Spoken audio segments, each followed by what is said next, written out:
Hi everyone, today I'll be telling you the most important thing you need to know about politeness in English. And to do that, I'll be talking about two situations where in these situations, when we want something, there are so many different ways we can say it. And sometimes it's confusing to know what is the best way to ask for something, because some are more polite and some are quite rude. So in this video, I will tell you the most important thing you need to know about politeness so that you say the right thing in those different situations. Let's get started.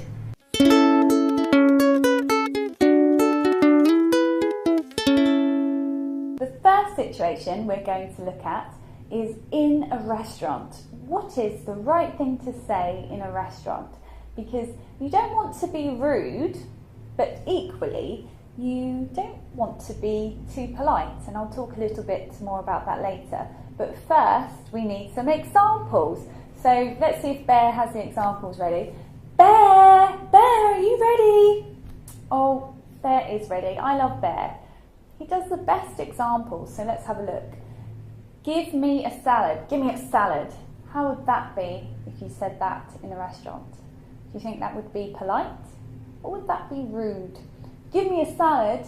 Give me a salad is actually quite rude because there are no softening words in it. It's like an order. So I don't recommend you say, give me a salad. It won't be very nice. What about, I'll grab a shake? And I said that in my American accent because that's not a British English way of asking for something. To say, I'll grab. I will grab a salad. Grab is a verb for take something quickly. In British English, we more use it for things like someone grabbed my bag. If you're walking on the street and somebody tries to steal it, that's grab. We don't use it to order, although I will say it is sometimes used in the UK now, but generally it's a more American term. What else do we have? I'll have the special. In a restaurant, the special is the dish that they want to sell that day, basically. They want people to order it, so you get a good price for something. And to say, I'll have the special is not traditionally in British English to say, I'll have, because I would say, comparing our two varieties, British English is more indirect and it has more politeness generally built in the language, the way we ask for things, the way we express things, than American English. So it's not typically British, but I would say that as our language evolves, British people, especially young people, they don't want to seem overly formal and overly polite all the time. So it is acceptable to say, I'll have, because language is changing. What about this? Could I please? Could I please have the boiled egg, sir? Could I please? Could I please? What I want to say about that is if you're in a restaurant, it's definitely polite language to say, could I please? But when you look at it a different way, when someone goes into a restaurant, I think it's changing, that it's not so much now like a restaurant is a really formal place and you have to go in there and show that you're a really sophisticated, polite person by using all the right language. Really now in the UK, generally restaurants are quite relaxed places. You don't need to use especially polite language. So you could say this, you could use that example, could I please, but it's not essential. You don't need to use could. What else could you say? I'd like. That stands for I would like. I would like the cabbage soup with Marmite. No, I wouldn't, that's a joke. I'd like. You can say that. That's quite a common phrase to say when you're ordering. What should I have? I'd like the pea soup. So Here we have all the first examples in the restaurant for the restaurant situation. Which one would I use? I would say I'll have, I think. I'd probably say I'll have, because I don't like my language to be overly polite and extra words and things like that. So here I'm probably influenced by American English. Let's have a look at the second situation, which is when you ask somebody to give you something. You want something over there. How do you ask for this? Politely or rudely in language? So let's have a look. Oh, I think Bear's getting a bit bored with this lesson, but let's carry on. Pass me that. Remember before, pass me that. Do this. When you make an order and you don't put the subject, the other person, there, it's quite rude to say, pass me that, or the word that we're missing, you pass me that. This is considered impolite, but you can actually use that in many situations. For example, if you're just relaxed around your family, or if somebody's quite close to you and it's not much of a trouble for them, you can say, pass me that, and there it's more in your tone. Your tone is being nice. Or if you're in an emergency situation, of course you can say, pass me that, because you need something. So if you know someone well, you can say this kind of thing, pass me that, give me that, it's okay. But generally, if you said that to someone you didn't know well, it would be considered rude. Can you pass it to me? A lot of the time, people ask me, what's the difference between can and could? Which one is better? Can you pass it to me? Could you pass it to me? I would say there's not a great deal of difference, except could is considered a little bit more polite. And therefore, it's generally more of a British English way of asking for something. Could you do this?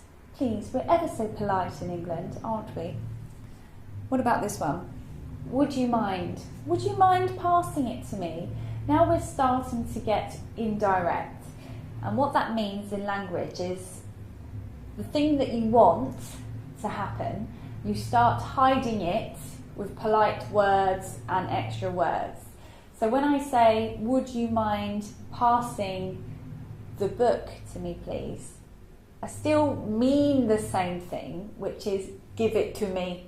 I still mean the same thing, but I'm changing my language to be more acceptable, softer, and easier for the other person to accept. So that actually means, would you mind? It means something like the next one. Would it be okay if? Would it be okay if you passed the book to me? Now this one is also indirect because we have if there to make the conditional aspect. Wherever there's an if, there are two options. Yes, it's okay, or no, it's not okay. No, I'm not going to pass the book to you. So we're again being really polite with our language with that one. Here's another phrase. If it's not too much trouble, could you pass the book to me, please? Now, my personal opinion about these kind of statements is that these are overly indirect. They're too indirect, they're too polite, and they're unnecessary. We don't need to be like this in language. Many people speak like this. But for me personally, I choose more direct language. So I wouldn't say if it's not too much trouble, especially for something small. If it's not too much trouble, could you pass the book to me?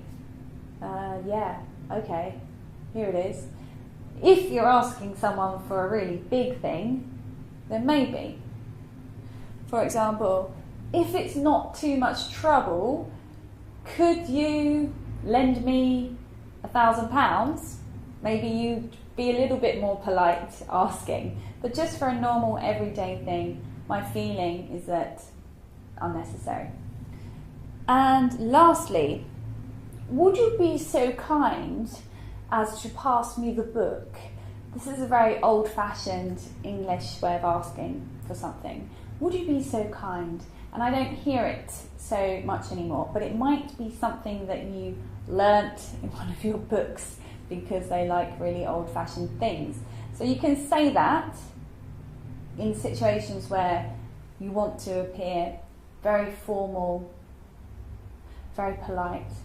There will be situations like that, and it's quite nice if you want to do that. But just for general everyday things, again, I think it's a little bit too polite. So, after all that, what is the most important thing I can tell you about politeness? It's a general rule, and the rule is the more words you have in your sentence, the thing that you're asking, the more polite you become. Every extra word brings an extra feeling of politeness, because every extra word makes the thing that you're asking for more indirect. So we'll talk about that with just one example again. This one's probably got the most words. If it is not too much trouble, pass me the book, please. We have many, many words there, but it means the same thing as pass me the book. Our language has become hidden, you could say, under all those extra words.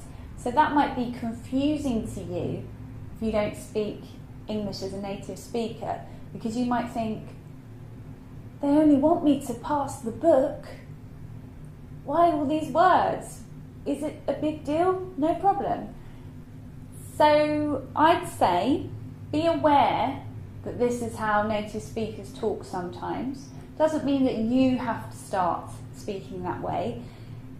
Choose how you want to be. Sometimes you want to be a little bit more formal, and sometimes there's no need for extra formal language.